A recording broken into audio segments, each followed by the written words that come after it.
Advanced courses తో పాటు first year నుండే campus recruitment training leading companies లో 13,000 plus placements with 13.5 lakhs highest package. Dude, that pilot is pulling. Back at 1 a.m.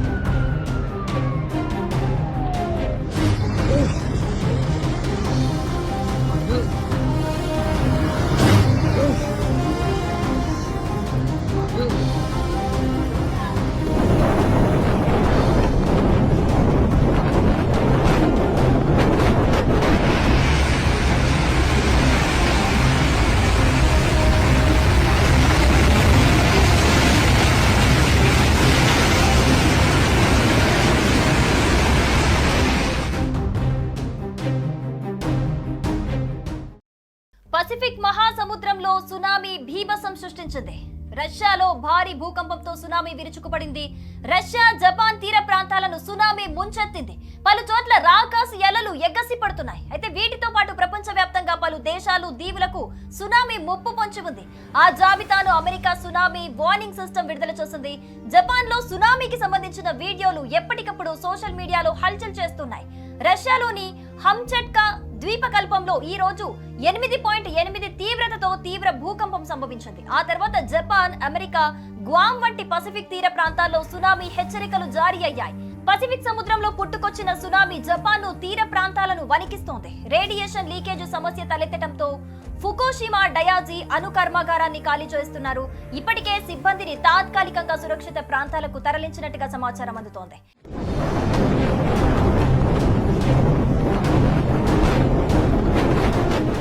ఇక ఇదిలా ఉంటే 2011 tsunami సమయంలో ఫుకుషిమా న్యూక్లియర్ ప్లాంట్ భారీగా దెబ్బతింది.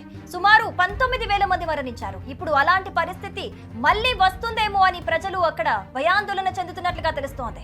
ఈ సునామీ దెబ్బకి భారీ తిమింగలాలు తీరానికి కొట్టుకొచ్చి పడ్డాయి.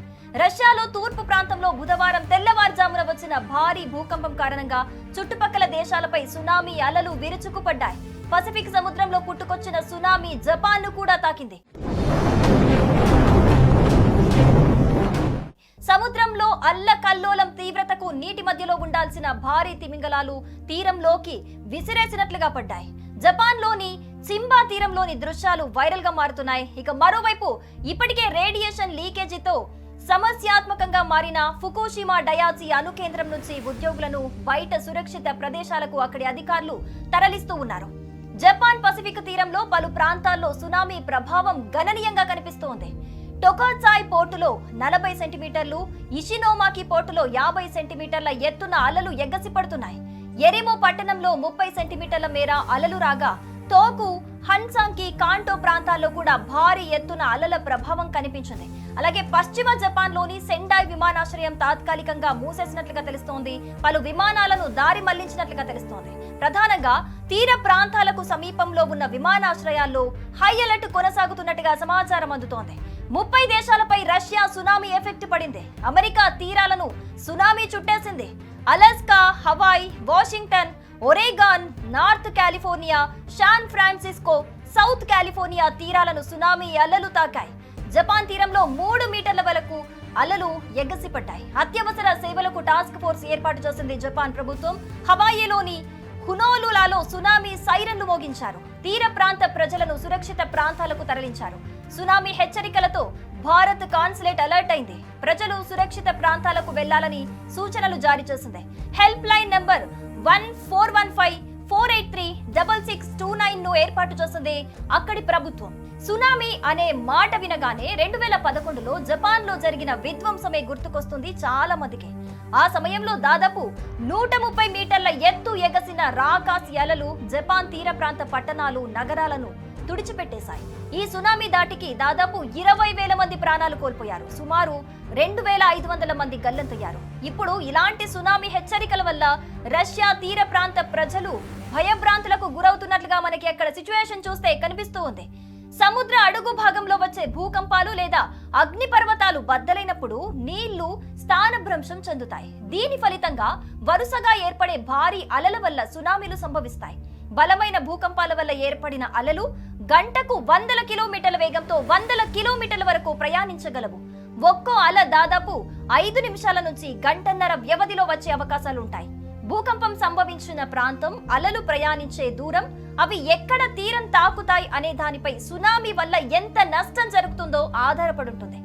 ఏర్పడిన ప్రాంతం నుంచి అరగంటలో తీరాన్ని తాకే సునామీలు పెను విధ్వంసాన్ని సృష్టించగలవు. సునామీ అనేది జపనీస్ భాషలోంచి వచ్చిన పదమే. సునామీ సు అంటే ఓడరేవు, నామి అంటే కెరటం అని అర్థం వస్తుంది. యునైటెడ్ స్టేట్స్ జియోలాజికల్ సర్వే ప్రకారం ప్రపంచవ్యాప్తంగా నమోదైన 10 అత్యంత శక్తివంతమైన భూకంపాలలో ఇది ఒకటిగా తెలుస్తోంది. ఇక మరోవైపు తాజాగా రష్యాలో వచ్చిన సునామీ వల్ల భారత్ కు ప్రమాదమేమీ లేదని Indian national centre for ocean information services తెలిపింది. అలా హిందూ మహాసముద్ర తీర ప్రాంతాలకు కూడా ఎలాంటి ముప్పు లేదని ట్విట్టర్లో పోస్ట్ పెట్టింది. 2004 సునామీ తర్వాత ఈ విషయంలో భారత్ జాగ్రత్తలు తీసుకుంది. 2007లో Indian tsunami early warning system Bharat అభివృద్ధి చేసింది.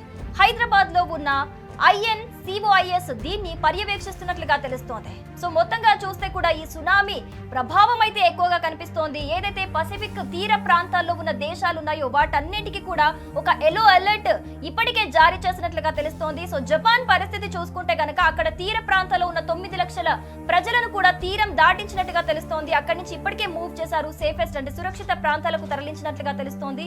సో ఒక్కసారిగా అంటే సునామీ ఎఫెక్ట్ వల్ల ప్రజలందరూ ఒక్కసారిగా రోడ్లపైకి రావడం వల్ల అక్కడ జపాన్ లో కూడా ఒక్కసారిగా ట్రాఫిక్ జామ్ ఏర్పడినట్లు కూడా మనకి తెలుస్తోంది.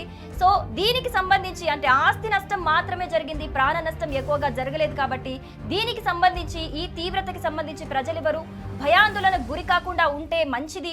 ఎలాంటి ప్రాణ నష్టం జరిగే ఆనవాళ్ళైతే మనకు కనిపించట్లేదు అని ఇప్పటికీ అక్కడి ప్రభుత్వం కూడా స్పష్టం చేసినట్లుగా మనకి సమాచారం అందుతోంది.